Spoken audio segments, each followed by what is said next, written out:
दिलं नाही, आम्ही देतोय त्याचं स्वागत केलं पाहिजे. काही लोक म्हणतात ही योजना याचे पैसे मिळणार नाही, फक्त निवडणुकीसाठी हे जाहीर केलंय. मी आपल्याला मगाशी पण सांगितलं, मी आपल्याला शब्द देतो, येत्या 17 तारखेला पुन्हा एकदा सांगतो, तुमच्या खात्यात 2 हप्ते जमा होणार, म्हणजे होणार 1,500 आणि 1,500 3,000 रुपये. आता महिन्याला 1,500 रुपये म्हणजे वर्षाला 18,000 रुपये.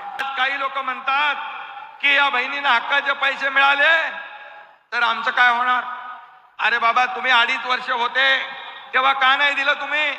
तुमच्या हातात होतं, परंतु देण्याची दानत लागते. ते घेणारे होते, आम्ही घेणारे नाही, आम्ही देणारे आहोत आणि म्हणून आम्ही देतोय. बहिणींना हक्काचे पैसे मिळू नये म्हणून योजनांवर टीका करतायत, कोर्टामध्ये कोणाला तरी पाठवतायत. कोर्टाने पण ते फेटाळून लावलं. माझ्या लाडक्या बहिणींच्या योजनेला स्थगिती कोर्टाने दिली नाही, त्यांचं अपील डिसमिस करून टाकलं.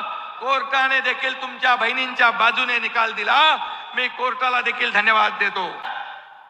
मला सांगा, एक सर्वसामान्य कुटुंब, ही माझी बहीण एक आपला चरितार्थ चालवते, आपला कुटुंब उदरनिर्वाह करते.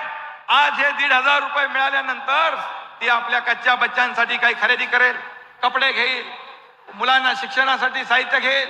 हा पैसा देखील या बाजारात मार्केटमध्ये गुंतवणूक होत राहील.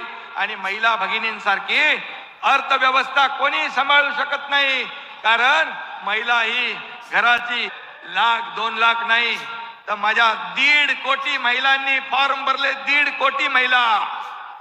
आणि पुढे आणखी जो आपला कालावधी आहे याच्यामध्ये आणखी माझ्या बहिणी फॉर्म भरतील आणि या लाडकी बहीण आपल्याला पुढच्या महिन्यात जे अर्ज करतील त्यांना 3 महिन्याचे पैसे मिळतील. 4,500 रुपये, 1,500 1,500 आणि 1,500 मेहनत घेतात. आपल्यातला एकही माणूस वंचित राहता कामा नये, आपली एकही बहीण तिथे वंचित राहता कामा नये लाभापासून. यासाठी माझी सगळ्यांना सूचना की यावर आपण लक्ष द्या.